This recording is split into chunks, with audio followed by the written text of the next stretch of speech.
मनोज जरांगे यांच्या आंदोलनाच्या पार्श्वभूमीवर महायुती सरकारने मराठा समाजातील विद्यार्थ्यांना ओबीसींप्रमाणे सर्व शैक्षणिक सवलती आणि व्यावसायिक प्रशिक्षण शुल्क प्रतिपूर्ती चालू शैक्षणिक वर्षापासून लागू करण्याचा मोठा निर्णय घेतलाय। परिवहन मंत्री प्रताप सरनाईक यांनी राज्यातील एसटी स्थानके व बसेस दर 4 तासांनी स्वच्छ करण्याची घोषणा केली असून मुख्यमंत्री फडणवीस यांनी बेस्टच्या पुनरुज्जीवनासाठी सर्वसमावेशक आराखडा सादर करण्याचे निर्देश दिले आहेत। अकोले तालुक्यातील निळवंडे शिवारात सुरू असलेली अवैध देशी दारूची विक्री आमदार डॉक्टर किरण लहामटे यांनी स्वतः रंगेहात पकडून दिल्याने पोलीस व उत्पादन शुल्क विभागाचा ढिसाळ कारभार उघड झालाय। गोवा आणि कर्नाटक पर्यंत पोहोचलेल्या नैऋत्य मान्सून पुढील 48 तासात महाराष्ट्रात प्रवेश करणार असून हवामान विभागाने राज्यातील अनेक जिल्ह्यांसाठी पावसाचा येलो अलर्ट जारी केलाय।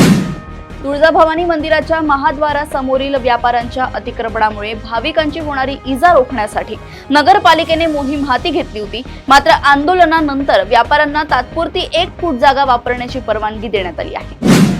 पंतप्रधान नरेंद्र मोदी यांच्या हस्ते 2016 मध्ये जलपूजन होऊनही न्यायालयीन स्थगिती आणि प्रशासकीय उदासीनतेमुळे 2521 कोटींचा अरबी समुद्रातील शिव स्मारक प्रकल्प गेल्या दशकभरापासून रखडला आहे।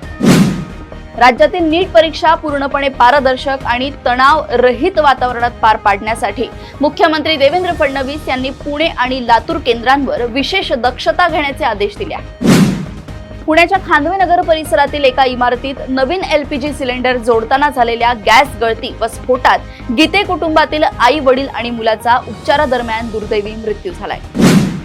आषाढी एकादशी निमित्त पंढरपूरला जाणाऱ्या वारकऱ्यांच्या सोयीसाठी एसटी महामंडळाच्या पुणे विभागाने 350 जादा बसेस सोडण्याचे नियोजन केले असून महिला व ज्येष्ठांना तिकिटात सवलत कायम राहणार आहे।